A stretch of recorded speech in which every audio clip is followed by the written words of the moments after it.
Terima kasih Tuhan. Berkatilah firman-Mu saat ini. Kami siap untuk dengar firman Tuhan. Setiap kita yang siap dengar firman Tuhan katakan amin. Haleluya. Beri kemuliaan bagi Tuhan. Di rumah beri kemuliaan bagi Tuhan. Ya, terima kasih untuk tim praise and worship, tim ibadah. Bapak Ibu Saudara, kita baru melewati minggu yang luar biasa. Kita baru saja memperingati ulang tahun gereja kita yang ke-20 hari Senin kemarin. Saya sangat berterima kasih untuk mereka yang sudah berjerih lelah sehingga acara ini bisa sukses. Mereka begadang sampai jauh malam. Baik tim praise and worship maupun virtual ministry. Mereka bekerja keras untuk buat acara ini sukses. Bahkan mereka harus berkorban dengan keuangan, tidak pakai uang gereja. Mereka pakai uang mereka sendiri untuk membuat acara ini sukses. Terima kasih, Tuhan pasti berkati Bapak Ibu Saudara. Dan Bapak Ibu Saudara, memang acara ini kita buat khusus sehingga Bapak Ibu Saudara bisa dengar musiknya sangat bagus. Karena memang kami merencanakan untuk Hope ya, Hope ini album perdana. Jadi memang direncanakan kami akan mengeluarkan album, makanya kemarin kita live recording. Tapi ternyata masih banyak hal yang harus dibereskan lewat live recording ini. Musiknya sudah sangat bagus, tapi masih banyak yang harus diperbaiki. Makanya doakan Bapak Ibu Saudara untuk ICOP karena ini masih di mixing, kemarin sudah di mixing, tapi masih kurang, masih harus di mixing lagi supaya bisa lebih bagus. Jadi memang kita buat kemarin bertepatan sebenarnya untuk recording. Kita akan launching album baru kita, album khusus untuk Hope ini album perdana. Jadi kami buat sebaik mungkin. Karena itu doakan supaya untuk proses mixing bisa berjalan dengan bagus semuanya. Sehingga albumnya kita bisa keluarkan. Kita juga sangat berterima kasih. Kemarin kita sudah launching ibadah perdana English service. Wah, haleluya. Kita akhirnya bisa mencapai bangsa-bangsa sesuai dengan visi kita. Mencapai segala bangsa. Kita bersyukur kemarin sudah ada yang nonton dari Australia dan ada yang mau nonton dari Amerika. Jadi kita bersyukur acara kita udah mulai menjangkau bangsa-bangsa. Pelayanan kita menjangkau bangsa-bangsa. Ada selalu kebaikan di balik setiap masalah yang kita alami. Allah turut bekerja. Kita nggak pernah berpikir kita akan secepat itu pergi ke bangsa-bangsa. Tapi puji Tuhan, lewat peristiwa pandemi COVID-19 ini, Tuhan buka jalan, Tuhan tolong kita untuk mulai bergerak lebih bagus lagi. Karena itu Bapak Ibu Saudara, untuk beberapa waktu ini kita akan titik berat kepada virtual ministry. Jadi kita harus berdoa, kita dukung Pak Erik dan ICOP yang menakodai virtual ministry ini. Kita akan perbaiki semuanya karena memang hari-hari ini kita hanya bisa lewat pelayanan virtual sebagian besar. Ibadah kita virtual, kelas-kelas kita virtual. Jadi ada banyak hal yang kita perlu support, kamera yang jauh lebih bagus, supaya resolusinya sangat bagus, sound system yang harus kita perbaiki, komputer yang harus kita upgrade, dan beberapa hal untuk menunjang suara yang bagus. Jadi gambarnya bagus, suaranya bagus. Jadi Bapak Ibu Saudara, kita fokus kepada virtual ministry hari-hari ini. Kita gunakan ini, iblis nggak bisa menghentikan kita. Tuhan memberkati kita dengan teknologi, jadi kita bisa gunakan ini. Tapi juga sekedar info pada Bapak Ibu Saudara, karena kita belum bisa ketemu secara fisik, karena itu kami memanfaatkan teknologi untuk tetap mempererat, mempersatukan jemaat. Makanya ada namanya grup GKRI House of Prayer, WA grup GKRI House of Prayer. Itu untuk semua jemaat dan simpatisan.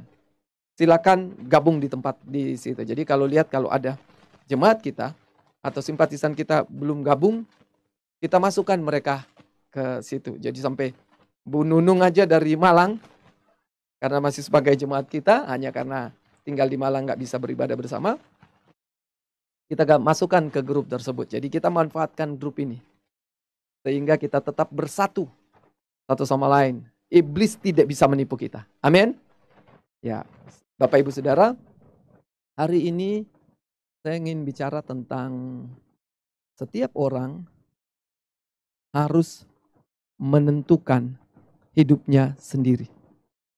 Sekali lagi saya akan bicara tentang setiap orang harus menentukan hidupnya sendiri. Kenapa? Karena firman Tuhan berkata nanti setiap orang akan mempertanggungjawabkan secara pribadi perbuatan-perbuatannya di hadapan Allah.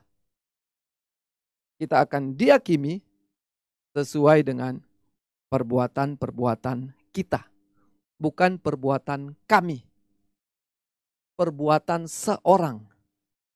Jadi setiap orang, mereka harus mempertanggungjawabkan hidup mereka di hadapan Tuhan.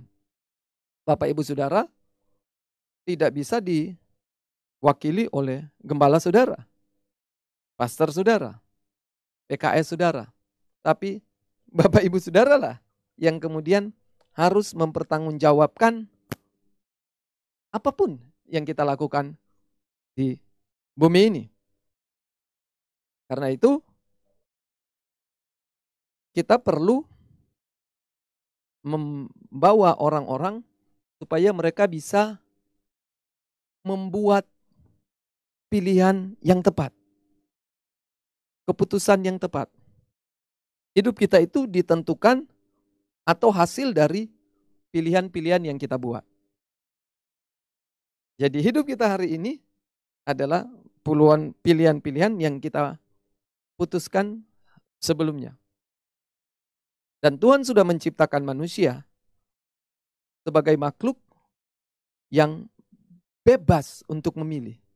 Sejak dari awal kalau Bapak Ibu Saudara lihat di Alkitab, manusia pertama saja Tuhan tidak mendikte mereka, tidak mengontrol mereka. Tuhan tidak mendominasi mereka, bahkan tidak memprogram mereka. Mereka dibiarkan untuk membuat keputusan sendiri. Tuhan beritahukan, kalau kamu makan buah ini, kamu akan mati. Jadi, kitalah yang harus menentukan hidup kita masing-masing lewat keputusan-keputusan yang kita buat. Jadi kita harus menolong setiap orang harus bisa memilih dengan tepat. Setiap orang harus bisa memilih yang baik. Bapak Ibu Saudara, apa yang sedang terjadi hari-hari ini mengajar kita bahwa secara khusus untuk gereja ya, untuk kerohanian, mengajarkan kita bahwa pada akhirnya setiap orang harus bertanggung jawab terhadap kerohaniannya sendiri. Lihat, kita nggak bisa ketemu. Kalau dulu kita bisa ketemu. Kita bisa tanya gimana keadaan kamu. Kita bisa pastiin kamu datang ibadah atau tidak. Kamu datang doa atau tidak. Karena kita ketemu. Tapi sekarang, kita nggak bisa pastiin. Kalau saudara nggak komen di kolom komentar, kita nggak tahu kalau Bapak Ibu Saudara ikut ibadah. Jadi sekarang, betul-betul orang dibawa untuk dia sendiri harus bisa membuat keputusan yang tepat. Dia sendiri yang harus bertanggung jawab terhadap kehidupan rohaninya. Karena itu, kita harus menolong orang untuk menjadi dewasa. Sekali lagi, supaya mereka bisa membuat pilihan-pilihan yang tepat, maka setiap orang itu harus bertumbuh menjadi dewasa. Kalau kita terus memperlakukan orang-orang seperti anak-anak, maka dia nggak akan pernah jadi dewasa. Anak-anak semuanya diatur. Anak-anak semuanya dikomando. Semuanya dikontrol. Sehingga dia nggak bisa mandiri. Nah, kita harus menolong mereka supaya orang-orang bisa bertumbuh dewasa. Waktu dia bertumbuh dewasa, dia bisa membuat keputusan-keputusan yang tepat. Bapak Ibu Saudara, saya akan ceritakan di Alkitab. Kalau Bapak Ibu Saudara lihat di kitab Keluaran, di situ diceritakan tentang orang Israel. Akhirnya hanya 2 orang yang masuk ke tanah perjanjian. Yosua dan Kaleb. Bahkan Musa sendiri tidak masuk ke tanah perjanjian. Harun dan Miriam tidak masuk ke tanah perjanjian. Hanya Yosua dan Kaleb. Bapak Ibu Saudara, saya melihat bahwa hal-hal supranatural tidak menjamin seseorang itu kemudian bisa menjadi rohani. Bisa sampai ke tanah perjanjian, meraih janji-janjinya. Di dalam perjalanan orang Israel, setiap hari supranatural. Siang itu dipimpin oleh tiang awan, malam itu oleh tiang api. Jadi setiap hari dengan mata telanjang, mereka melihat hal-hal yang supranatural. Mereka dikasih makan roti secara supranatural. Mereka dikasih makan daging secara supranatural. Mereka dikasih minum air secara supranatural.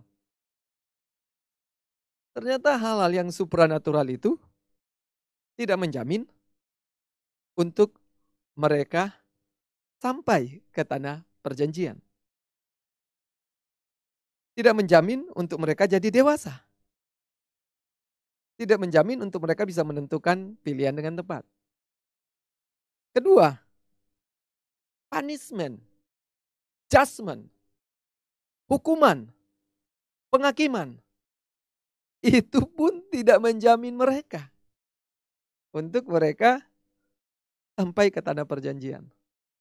Ada banyak sekali hukuman yang mereka alami. Waktu Miriam dan Harun, kenapa mereka nggak sampai tanah perjanjian? Karena Miriam dan Harun sempat melawan Musa, mengata-ngatain Musa. Makanya Miriam kena kusta. Kemudian Korah, Datan, Abiram. Mereka ditelan oleh bumi. Korah, Datan, dan Abiram. Kemudian ada lagi orang yang dibakar hidup-hidup, 250 orang. Yang ikut rombongan Korah, Datan, dan Abiram untuk memberontak menentang Musa. Dibakar hidup-hidup. Tidak sampai di situ. Karena mereka bersungut-sungut, tidak ada daging. Mereka dikasih makan burung dikasih makan burung puyuh. Tapi apa yang terjadi? Mereka dihukum Tuhan ketika daging masih ada di mulut mereka, Alkitab bilang, di Kibro Ta'awa, mereka kena tulah dan banyak yang mati. Nggak sampai di situ. Waktu mereka memberontak lagi, Alkitab mencatat mereka dipagut ular. Makanya ada tiang ular tembaga yang digunakan supaya tulah itu berhenti. Mereka dipagut ular. Jadi Bapak Ibu Saudara lihat, ada banyak sekali penghukuman yang kalau kita lihat ngeri, sadis. Bumi terbelah loh, menelan mereka. Api turun dari langit loh, membakar mereka. Mereka dipagut ular. Ternyata semuanya itu tidak membuat mereka takut dan bertobat. Kalau Bapak Ibu Saudara lihat, bahkan saya lihat hari-hari ini, pandemi COVID-19 tidak membuat orang bertobat. Dan saya beritahu, mungkin Bapak Ibu Saudara bilang ini belum apa-apa. Nanti kalau ada wabah, pandemi atau hal-hal yang lebih parah lagi, orang-orang akan bertobat. Saya melihat hukuman tidak buat orang bertobat. Kita lihat di dalam kitab Wahyu ya. Kita ngeflow aja ini ya. Di dalam kitab Wahyu. Orang-orang itu tidak bertobat. Wahyu pasal 16. Ini Wahyu pasal 16. Di Alkitab itu ada dimulai dengan 7 sangkakala. Kemudian akan ada 7 cawan. Ada 7 meterai. Ada 7 cawan. Nah semua ini berisi penghakiman. Terutama yang paling parah 7 cawan. Ini namanya 7 cawan murka Allah. Nah di dalam Wahyu pasal 16 ayat yang ke-9 Alkitab berkata, dan manusia dihanguskan oleh panas api yang dahsyat, dan mereka menghujat nama Allah yang berkuasa atas malapetaka itu, dan mereka tidak bertobat untuk memuliakan Allah. Ayat 11. Dan mereka menghujat Allah yang di sorga karena kesakitan dan karena bisul mereka, tetapi mereka tidak bertobat dari perbuatan-perbuatan mereka. Jadi hukuman, murka, penghakiman, musibah, bencana, enggak jaminan buat orang bertobat. Ini sudah cawan yang ketujuh loh. Betul-betul sudah paling parah, mereka sudah lewati banyak sekali. Ada hujan es, ada kekeringan, ada gempa bumi, ada tsunami. Begitu penghakiman-penghakiman yang parah, ada kota yang runtuh tenggelam. Tapi itu tidak cukup untuk membuat orang bertobat. Jadi saya melihat bahwa penghakiman, hukuman, disiplin, punishment itu tidak membuat orang bertobat. Itu kita sudah lihat di dalam kitab Keluaran, orang Israel tidak bertobat, dan Alkitab beritahu di kitab Wahyu mereka tidak akan bertobat. Jadi apa yang harus kita lakukan?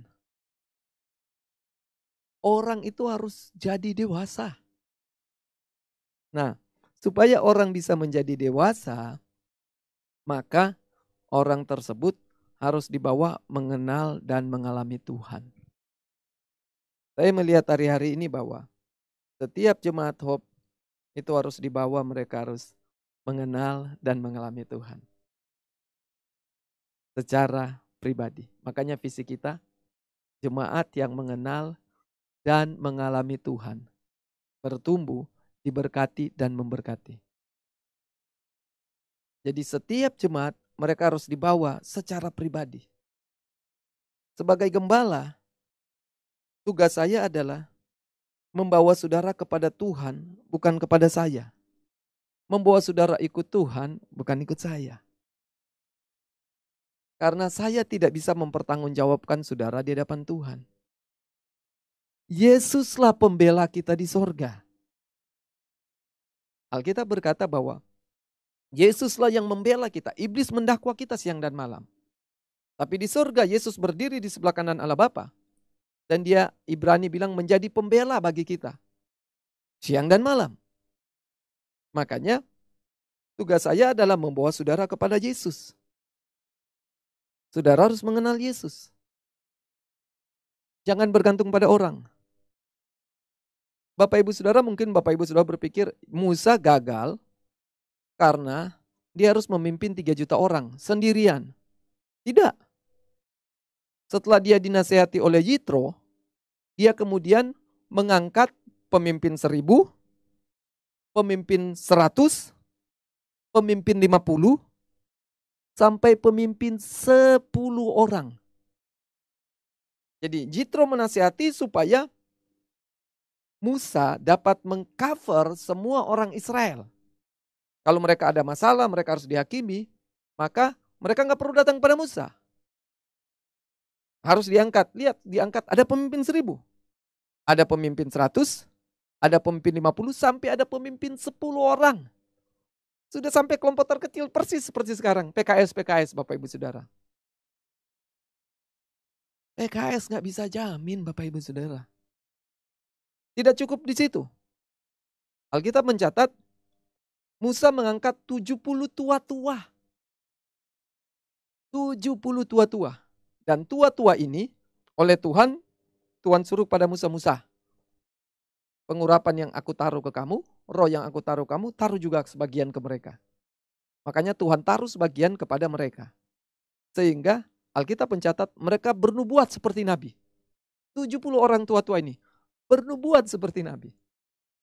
Tetapi bahkan saya beritahu, semua pemimpin-pemimpin ini tidak ada yang masuk tanah perjanjian.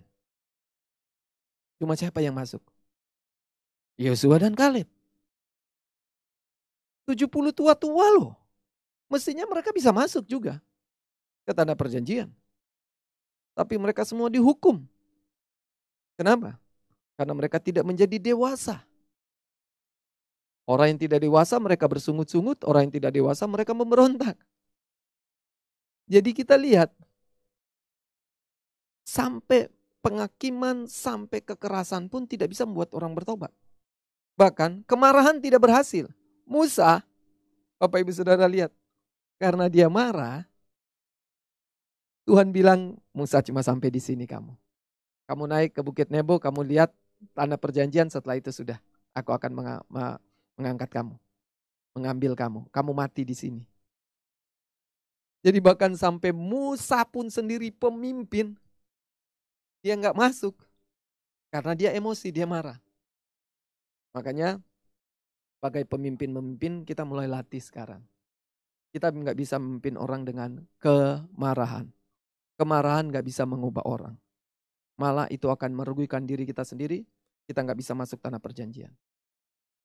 PKS, mentor-mentor, jangan jamin orang-orang yang engkau pimpin. Hanya Tuhan yang bisa jamin hidup mereka. Jadi jangan kita buat mereka bergantung kepada kita. Dengan cara kita mengontrol mereka, kita mendikte mereka, kita mendominasi mereka. Kita tidak ditetapkan, manusia tidak ditetapkan untuk mendikte manusia, mendominasi manusia, menaklukkan manusia. Tidak ditetapkan untuk itu. Mereka harus dewasa sendiri. Jadi kita harus bawa mereka ketemu Tuhan, jangan buat mereka bergantung pada kita. Kita harus bimbing mereka dewasa, mereka harus bisa mengenal dan mengalami Tuhan secara pribadi setiap hari. Bahwa mereka mengenal, mengalami Tuhan secara pribadi. Kalau kita gagal bahwa mereka mengenal, mengalami Tuhan, mereka akan terus bergantung pada kita. Nah, ketika mengalami kondisi-kondisi seperti ini, semuanya serba terbatas. Kita nggak bisa ketemu mereka. Kita hanya bisa lewat online. Apakah apa yang mereka beritahu kepada kita sesuai dengan mereka lakukan? Kita nggak tahu. Karena itu saya ingin hari-hari ini kita belajar. Lewat kondisi yang terjadi hari-hari ini. Pengenalan akan Tuhan secara pribadi itu penting. Orang terus mengenal, terus mengenal. Nah, supaya orang mengenal Tuhan dan mengalami Tuhan secara pribadi, ini baru tugas kita. Mengajar dan berdoa untuk mereka. Sekali lagi, mengajar dan berdoa untuk mereka. Mari kita lihat di dalam 2 Korintus pasal yang ketiga. 2 Korintus pasal 3, saya mulai dari ayat 2. Ayat 2. Kamu adalah surat pujian kami yang ditulis dalam hati kami dan yang dikenal dan yang dapat dibaca oleh semua orang. Perhatikan ayat 3. Karena telah ternyata bahwa kamu adalah surat Kristus yang ditulis oleh pelayanan kami. Ditulis bukan dengan tinta, tetapi dengan roh dari Allah yang hidup. Bukan pada loh-loh batu, melainkan pada loh-loh daging, yaitu di dalam hati manusia. Demikianlah besarnya keyakinan kami kepada Allah oleh Kristus. Dengan diri kami sendiri, ini perhatikan para PKS, para mentor, perhatikan. Dengan diri kami sendiri, kami tidak sanggup untuk memperhitungkan sesuatu seolah-olah pekerjaan kami sendiri. Tidak, kesanggupan kami adalah pekerjaan Allah. Jadi mari kita lakukan ini secara rohani. Bukan dengan kekuatan kita. Ayat 6. Ialah yang membuat kami juga sanggup menjadi pelayan-pelayan dari suatu perjanjian baru. Yang tidak terdiri dari hukum yang tertulis, tetapi dari roh. Sebab hukum yang tertulis mematikan, tetapi roh menghidupkan. Kita belajar. Jadi orang-orang yang kita pimpin, mereka adalah surat. Di mana kita menulis lewat pelayanan kita kepada mereka. Apa yang kita tulis di dalam mereka? Kebenaran. Firman Tuhan. Alkitab berkata bahwa kebenaranlah yang akan memerdekakan orang. Yohanes 8. Kebenaran yang kita ketahui, itulah yang akan memerdekakan orang. Alkitab juga mengajarkan di dalam Roma 12 bahwa kita harus dibaharui dari sehari kepada, kita harus terus dibaharui cara berpikir kita supaya kita dapat membedakan mana kehendak Tuhan yang baik, yang berkenan dan sempurna. Yang dibaharui apa? Budi, akal budi kita. Alkitab bilang kita harus terus dibaharui dari sehari ke sehari dengan firman Tuhan. Jadi tugas kita adalah mengajar firman Tuhan. Makanya tugas saya adalah saya mengajar firman Tuhan kepada Bapak Ibu Saudara. Supaya pikiran Bapak Ibu Saudara itu dibaharui. Sekali lagi, kata-kata kita tidak bisa mengubah orang. Motivasi kita tidak bisa mengubah orang. Apa yang bisa mengubah orang? Firman Tuhan. Bahkan pengalaman kita nggak bisa mengubah orang. Kesaksian kita nggak bisa mengubah orang. Yang mengubah apa? Cuma satu. Firman Tuhan. Jadi apa yang kita harus lakukan hari-hari ini? Ajar orang firman Tuhan. Nah, saya nantang pada Bapak Ibu Saudara. Hari-hari ini mulai belajar untuk mengerti firman Tuhan. Kalau kita mau kenal Tuhan, lewat firman Tuhan. Pada mulanya adalah Allah. Alkitab berkata, pada mulanya adalah firman. Yohanes 1 ayat 1. Dia bersama-sama dengan Allah dan dia adalah Allah. Jadi firman itu adalah Allah sendiri. Jadi kalau kita mau kenal Allah, kita baca Alkitab. Kita belajar firman Tuhan, maka kita akan tahu tentang Allah kita. Jadi apa yang kita lakukan? Ajar mereka kebenaran. Kemudian kita lihat di sini, itu ditulis di mana? Di hati mereka. Ditulis dengan roh dari Allah. Roh dari Allah. Makanya waktu kita mengajar firman Tuhan, kita butuh namanya Roh Kudus. Di dalam perjanjian lama, mereka hukum yang tertulis mematikan. Tetapi hukum roh menghidupkan. Nah, saya beritahu kepada Bapak Ibu Saudara. Perjanjian lama itu Taurat. Perjanjian baru itu hukum anugerah, hukum kasih karunia.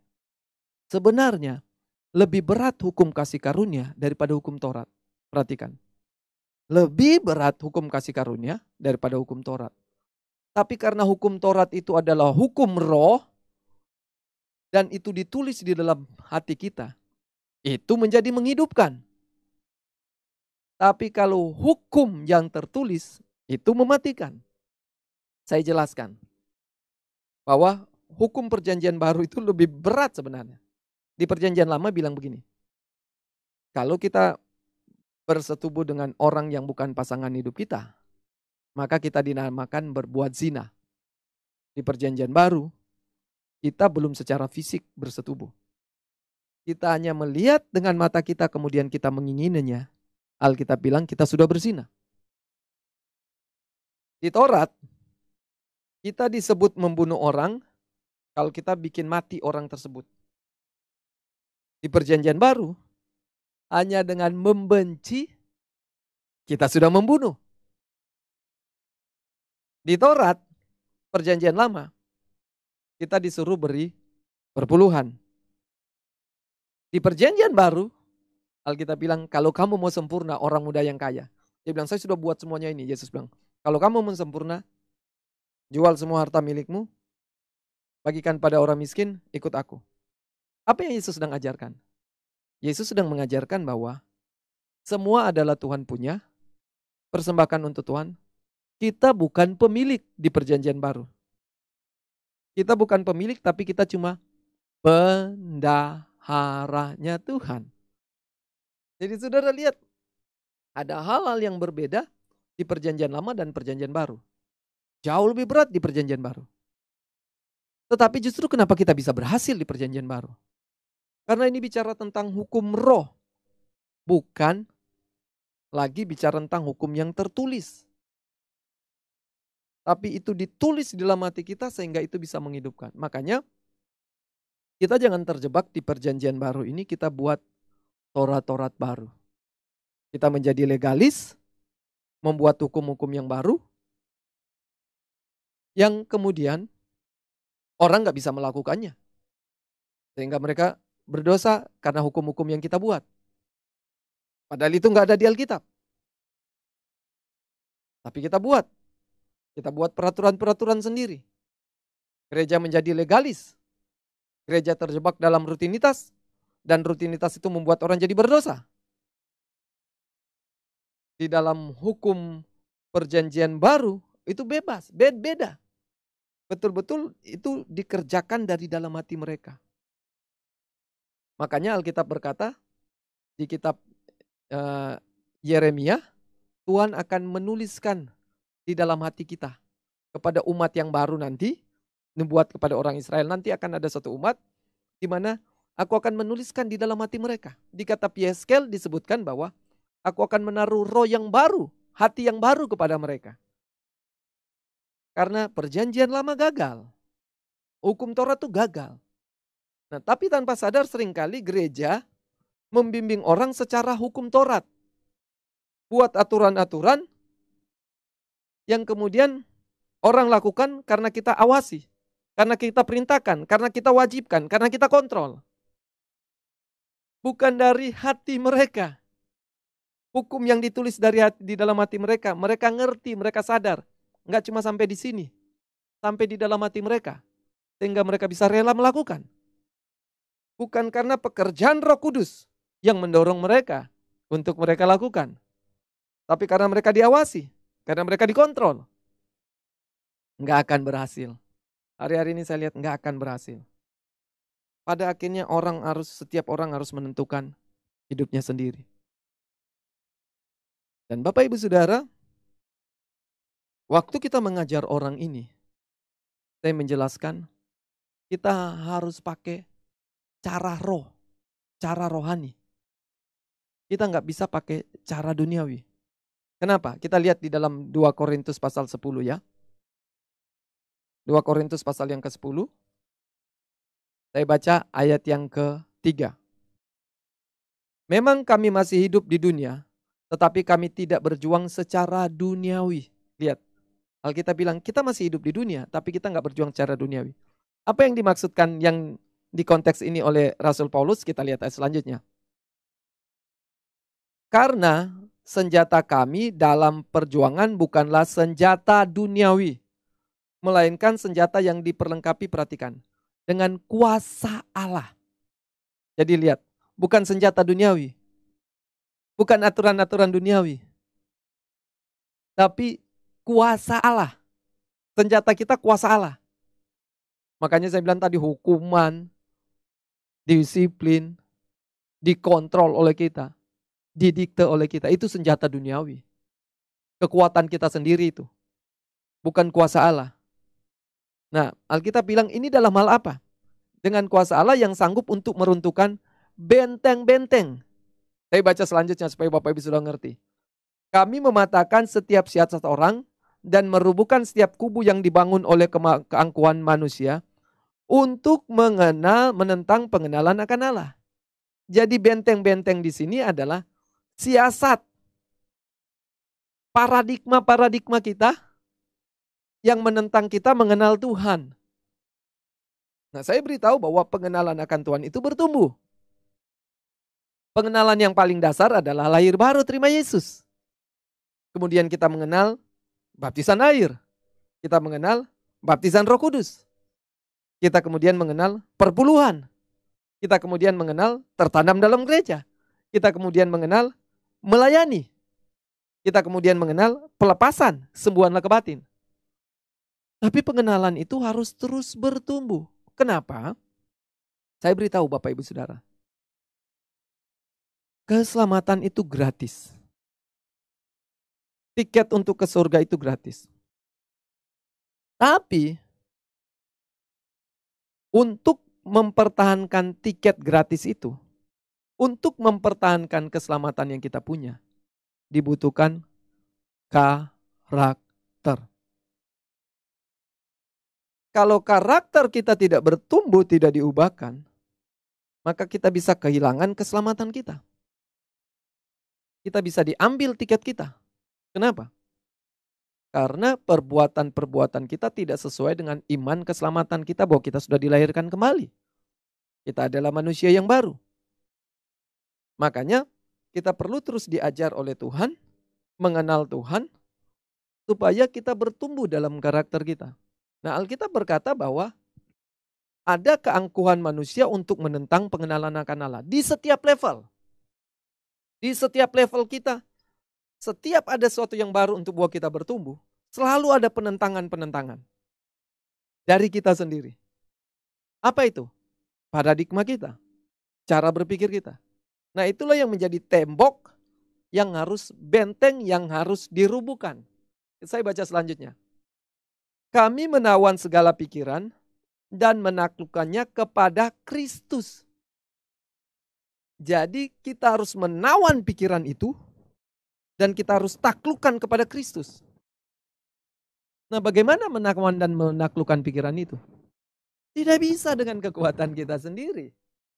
Itu hanya dengan kuasa Allah. Kita nggak bisa menawan orang dengan kontrol, dengan dominasi kita. Nggak bisa. Saya nggak bisa menawan Pastor Yosef, Pastor Henok sebagai pastor-pastor. Kalian gak ikut ibadah?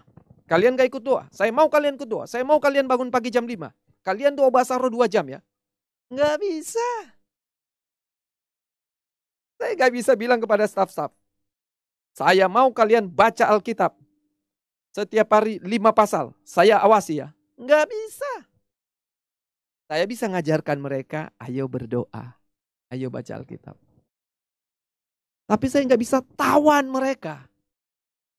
Berada di bawah kuasa saya untuk melakukan semua perintah saya. Tanpa sebuah kesadaran. Tanpa sebuah pengertian. Jadi Bapak Ibu Saudara, hari-hari ini kita diajar oleh Tuhan lewat peristiwa COVID-19 ini. Kita harus bertumbuh dalam pengenalan akan Tuhan. Nah, ada paradigma-paradigma kita, ada cara berpikir kita yang kemudian menentang pengenalan akan Allah.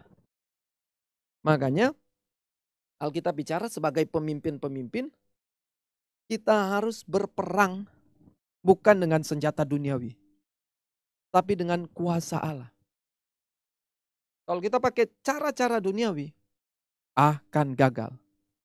Karena itu harus ditulis di dalam hati mereka. Tidak ditulis dalam pikiran mereka. Tulis dalam hati mereka. Apa yang harus kita lakukan? Kita lihat Bapak Ibu Saudara di dalam 2 Korintus, kita balik lagi 2 Korintus 3. Di dalam 2 Korintus 3, saya ingin baca kepada Bapak Ibu Saudara.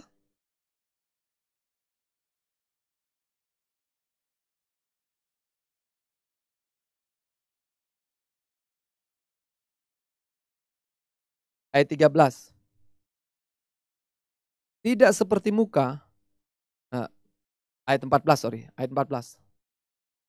Tetapi pikiran mereka telah menjadi tumpul, sebab sampai pada hari ini selubung itu masih tetap menyelubungi mereka. Jika mereka membaca perjanjian lama itu tanpa disingkapkan. Saya lihat ya. Orang Israel di sini dijelaskan pikiran mereka telah menjadi tumpul. Kenapa? Karena ada selubung yang menutupi mereka. Kalau mereka baca firman Tuhan tanpa disingkapkan. Jadi Bapak Ibu Saudara, untuk membuat pikiran yang tumpul itu jadi tajam, itu tidak bisa dengan cara-cara duniawi. Untuk membuat selubung itu terbuka, tidak bisa dengan cara-cara duniawi. Makanya saya bilang ancaman, hukuman, dikontrol, didikte, itu cara duniawi nggak akan berhasil. Karena ini bicara tentang penyingkapan. Alkitab bilang, kalau itu tidak disingkapkan. Dan siapa yang bisa menyingkapkan? Karena hanya Kristus saja yang dapat menyingkapkannya. Jadi hanya Kristus yang bisa menyingkapkan apa yang menutupi pikiran dan hati dari setiap orang. Makanya waktu kita melayani, Paulus bilang, aku tidak datang dengan kata-kata hikmat yang meyakinkan. Tapi dengan kekuatan, dengan kuasa Allah. Jadi pentingnya sekali kita lihat di sini peran dari Roh Kudus waktu kita membimbing mengajar orang. Waktu saya membimbing mengajar Bapak Ibu Saudara, saya betul-betul harus masuk dalam pelayanan roh, harus betul-betul bergantung kepada Roh Kudus, bukan kepada kecakapan saya untuk berbicara, tapi oleh tuntunan Roh Kudus, sehingga orang-orang bisa mengerti. Ini adalah pekerjaan Roh Allah. Makanya kita perlu lihat, saya bilang tadi firman dan berdoa. Penting sekali yang namanya berdoa. Tapi sebelum saya jelaskan tentang berdoa ini, kita pergi dulu ke 1 Petrus pasal 5. 1 Petrus pasal 5. Di 1 Petrus pasal 5 ayat 2 bilang begini. Gembalakanlah kawanan domba Allah yang ada padamu, jangan dengan paksa tetapi dengan sukarela. Perhatikan, gembalakanlah kawanan domba Allah yang ada padamu, jangan dengan paksa tapi dengan sukarela.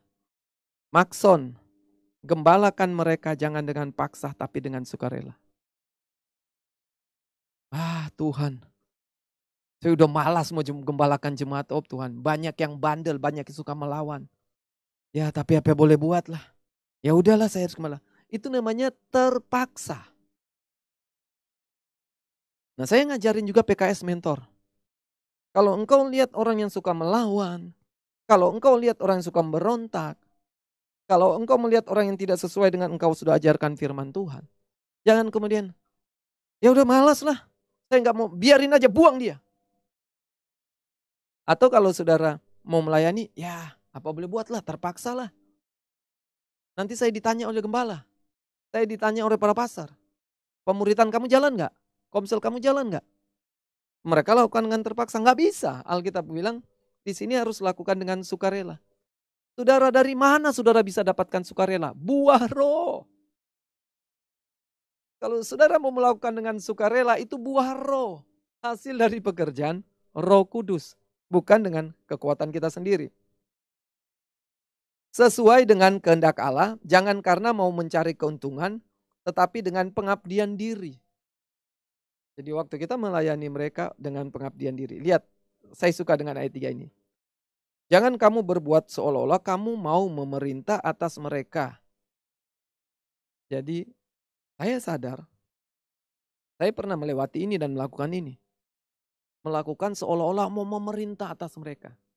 Memerintah di sini digunakan bahasa asli yang berarti mendominasi, mengontrol, mendikte mereka. Enggak bisa. Karena manusia tidak bisa mengontrol, mendikte, menguasai manusia. Kejadian 1 ayat 28 itu yang dikatakan kamu akan berkuasa, kamu akan taklukkan. Itu kepada bumi, kepada ciptaan lain selain manusia. Jadi kita nggak bisa mendominasi manusia, nggak bisa mengontrol mereka, nggak bisa mendikte mereka. Kita nggak bisa berkuasa menaklukkan mereka, nggak bisa. Kita tidak berkuasa atas mereka. Karena ini manusia. Jadi Alkitab bilang jangan kita lakukan seolah-olah kamu mau memerintah atas mereka yang dipercayakan kepadamu. Nah saya jelaskan. Banyak orang nggak sadar bahwa orang-orang dipercaya, orang-orang di bawah kita itu dipercayakan. Itu bukan milik kita. Itu milik Gembala Agung. Jadi kalau domba-domba dipercayakan, jemaat-jemaat dipercayakan, itu bukan milik gembala. PKS mentor, kalau sudah dipercayakan AKS, dipercayakan murid-murid, itu bukan milik saudara. Itu milik Tuhan yang dipercayakan pada kita. Karena itu kita nggak ada hubungannya dengan mereka kalau sampai mereka nggak berubah. Karena Alkitab bilang, ayat 4, maka kamu apabila Gembala Agung datang, kamu akan menerima mahkota kemuliaan yang tidak dapat layu. Jadi dari Tuhanlah Gembala Agung kita akan mendapatkan balasan. Kapan seseorang pemimpin, seorang gembala, seorang PKS mentor dikatakan gagal? Bukan karena orang yang dia pimpin gagal. Saya beritahu, Yesus, Yohanes 6 bilang, sejak hari itu, waktu Yesus bicara tentang roti hidup, Yesus bicara tentang darah, minumlah darahku, banyak dari murid-muridnya meninggalkan dia. Bahkan ada muridnya yang menjual dia. Ada muridnya yang menyalibkan dia. Saya tanya, Yesus gagal nggak? Tidak. Yang dimaksud gagal itu bukan karena orang berhenti, bukan karena orang mundur, bukan karena orang yang kita pimpin meninggalkan Tuhan, bukan. Yang dimaksudkan gagal adalah ketika kita tidak melakukan bagian kita untuk mengajar mereka dengan firman Tuhan.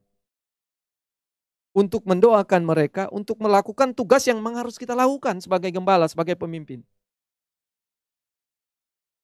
Kalau kita nggak lakukan itu baru disebut kita gagal.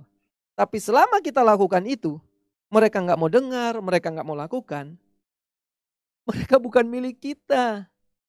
Mereka milik Gembala Agung, mereka yang akan pertanggungjawabkan itu kepada Gembala Agung. Kita sendiri, kalau kita sudah melakukan bagian kita, tugas tanggung jawab kita akan menerima upah kita dari sorga. Amin. Oke, kita balik lagi. Jadi saya mau jelaskan yang ketiga tentang berdoa. Ini penting sekali berdoa. Paulus bilang begini, dia menasihatkan jemaat itu 3 tahun siang dan malam sambil mencucurkan air mata. Maksudnya apa? Dia mengajar mereka sambil mencucurkan air mata. Jadi doa itu bagian yang sangat penting. Yang mengubah orang. Itu namanya senjata rohani. Bukan kata-kata yang tajam. Sekali lagi, bukan kata-kata yang tajam. Kata-kata yang tajam itu hanya akan memotong.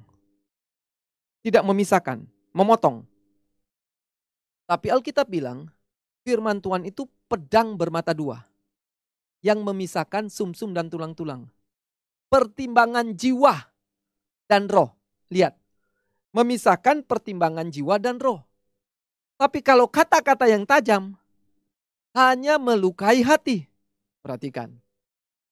Firman Tuhan itu bukan pedang bermata satu. Firman Tuhan itu pedang bermata dua.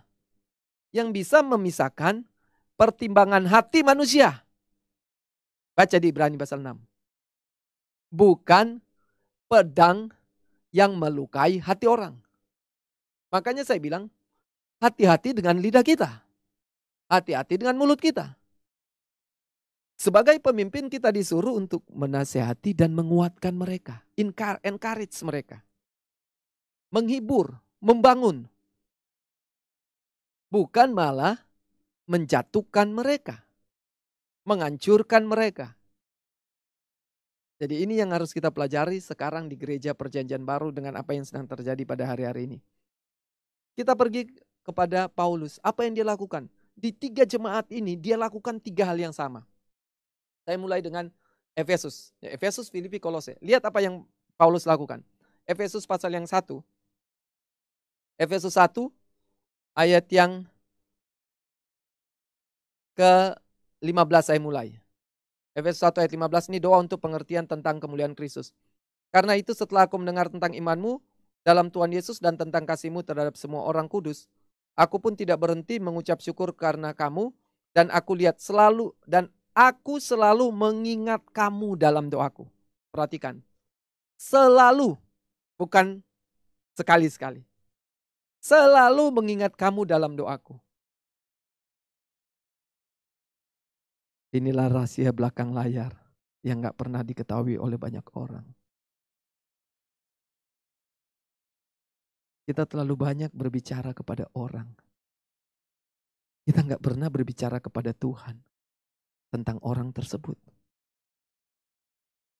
Kita lebih banyak berbicara tentang Tuhan kepada orang tersebut. Lebih daripada kita berbicara kepada Tuhan tentang orang tersebut.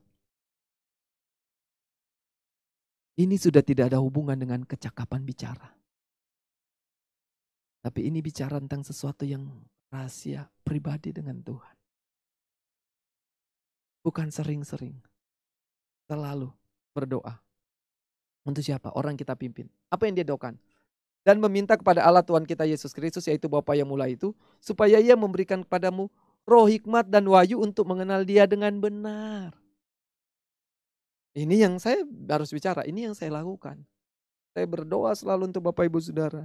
Supaya Tuhan penuhi dengan roh hikmat dan wahyu untuk mengenal Engkau dengan benar.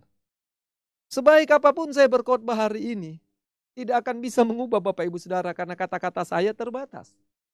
Tapi waktu Tuhan urapi saya, kata-kata saya penuh kuasa, Tuhan singkapkan, taruh roh hikmat wahyu, Bapak Ibu Saudara akan mengerti apa yang saya jelaskan. Ayat 18. Dan supaya ia menjadikan mata hatimu terang, agar kamu mengerti pengharapan apakah yang terkandung dalam panggilannya. Jadi kita perlu berdoa supaya Tuhan jadikan mata hati orang-orang yang kita pimpin itu terang. Saya berdoa. Dan Bapak Ibu Saudara pun harus berdoa sendiri kepada Tuhan. Tuhan, berikan saya roh hikmat dan wahyu. Jadikan mata hati saya terang. Kemudian kita pergi di kitab Efesus pasal yang ketiga. Lihat, Efesus pasal ketiga ayat 16. Ini doa Paulus lagi. Efesus itu 2 kali ditulis nih. Aku berdoa supaya ia menurut kekayaan kemuliaannya. Jadi bayangkan, sesuai dengan ukuran kekayaan kemuliaannya, menguatkan dan meneguhkan kamu oleh rohnya di dalam batimu. Jadi kita berdoa supaya orang-orang yang kita pimpin itu dikuatkan, diteguhkan. Sehingga oleh imanmu Kristus diam di dalam hatimu dan kamu berakar serta berdasar dalam kasih. Supaya mereka bisa berakar, berdasar, didoakan Bapak Ibu Saudara. Ayat 18. Aku berdoa supaya kamu bersama-sama dengan segala orang kudus, perhatikan, dapat memahami betapa lebarnya dan panjangnya dan tingginya dan dalamnya kasih Kristus. Kedua, dapat mengenal kasih itu, sekalipun ia melampaui segala pengetahuan. Makanya Bapak Ibu mau jelaskan dengan kata-kata hikmat meyakinkan terbatas. Karena ini melampaui segala pengetahuan. Aku berdoa supaya kamu dipenuhi di dalam seluruh kepenuhan Allah. Ayat 20, bagi dialah yang dapat melakukan jauh lebih banyak daripada yang kita doakan atau pikirkan. Jadi apa yang perlu dilakukan hari-hari ini? Berdoa. Kemudian kita lihat lagi, Filipi. Filipi pasal 1. Ayat 9. Dan inilah doaku. Semoga kasihmu makin melimpah dalam pengetahuan yang benar dan dalam segala macam pengertian. Sehingga kamu dapat memilih apa yang baik supaya kamu suci dan tak bercacat menjelang hari Kristus. Penuh dengan buah kebenaran yang dikerjakan oleh Yesus Kristus untuk memuliakan dan memuji Allah. Apa yang mengerjakannya? Doa. Jadi dia berdoa, Paulus berdoa supaya mereka melimpah dengan pengetahuan yang benar. Dengan segala pengertian. Sehingga mereka dapat memilih apa yang baik. Mereka semakin suci. Mereka tak bercacat dan mereka menghasilkan buah-buah kebenaran. Kemudian yang terakhir, Kolose. Kita lihat ini juga doa dari Paulus. Kolose 1 ayat 9. Sebab itu sejak waktu kami mendengarnya, kami tiada berhenti berdoa untuk kamu. Lihat, enggak berhenti-henti berdoa untuk kamu. Dia bukan berdoa untuk satu orang. Untuk jemaat-jemaat satu gereja. Efesus, Filipi, Kolose, Tesalonika. Jadi ada banyak jemaat yang dia rintis. Korintus, Galatia, Roma. Semua jemaat-jemaat itu Alkitab bilang dia mendoakan mereka. Tiada henti-henti. Kami meminta supaya kamu menerima, lihat, segala hikmat dan pengertian yang benar untuk mengetahui kehendak Tuhan dengan sempurna. Perhatikan, supaya apa? Sehingga kamu hidupmu layak di hadapannya serta berkenan kepadanya dalam segala hal. Kemudian memberi buah dalam segala pekerjaan yang baik. Bertumbuh dalam segala pengetahuan yang benar. Kemudian dikuatkan oleh kekuatan kuasa kemuliaannya untuk dapat menanggung segala sesuatu dengan tekun dan sabar. Jadi Bapak Ibu Saudara, apa yang mengerjakannya? Doa. Hari-hari ini saya lebih banyak menghabiskan waktu untuk berdoa bagi Bapak Ibu Saudara. Apa yang sedang terjadi hari-hari ini menyadarkan saya bahwa kita ini manusia terbatas. Kita nggak bisa jamin orang-orang yang kita pimpin. Mereka bertumbuh, mereka mengenal Tuhan, mereka jadi dewasa, mereka jadi sempurna, jadi serupa Kristus. Sebaik apapun kita melakukannya, dengan usaha kita sendiri. Pada akhirnya, hanya roh Tuhanlah yang dapat mengerjakannya. Jadi apa yang harus kita lakukan? Jatuh tersungkur setiap hari di hadapan Tuhan. Bahkan saya harus beritahu, saya nggak tahu harus berdoa apa untuk Bapak Ibu Saudara. Tapi apa yang saya lakukan? Roma 8 ayat 26. Roh menolong saya untuk berdoa dalam kelemahan-kelemahan saya. Saya tidak tahu apa yang harus saya doakan. Tapi Roh Kudus berdoa melalui saya dengan keluhan-keluhan yang tidak terucapkan. Saya ajar Bapak Ibu Saudara hari-hari ini. Kalau kita ingin mengenal Tuhan lebih dalam lagi, banyak doa bahasa roh. Iblis sedang menyerang kita hari-hari ini. Strategi iblis itu ingin menghancurkan kita. Tapi bagaimana caranya supaya iblis nggak bisa menggagalkan kita? Dia nggak tahu apa yang kita doakan. Dia nggak tahu apa yang kita ucapkan, apa yang kita rencanakan. Bagaimana caranya supaya dia nggak tahu? Lewat bahasa roh. Bahasa roh ini mengacaukan pekerjaan iblis. Dengar baik-baik. Bahasa roh ini mengacaukan pekerjaan iblis. Kapan? Pertama, waktu zaman Nimrod. Mereka ingin membangun menara Babel untuk menyaingi Allah. Bagaimana cara Tuhan mengacaukan mereka? Dengan bahasa. Tuhan mengacaukan bahasa mereka. Sehingga mereka nggak bisa komunikasi satu sama lain. Nggak bisa saling mengerti bahasa mereka. Dan ini digunakan Tuhan juga di perjanjian baru. Untuk mengacaukan pekerjaan iblis. Waktu peristiwa Pentakosta. Mereka bicara dalam bahasa-bahasa baru. Bahasa roh. Jadi bahasa roh adalah bahasa yang mengacaukan iblis. Dia kelabakan. Dia nggak tahu apa yang harus dibuat. Dia nggak tahu apa yang sedang kita rencanakan. Dia nggak tahu apa yang sedang kita lakukan. Kenapa? Karena kita berdoa dalam bahasa roh. Saya mengajar Bapak Ibu Saudara.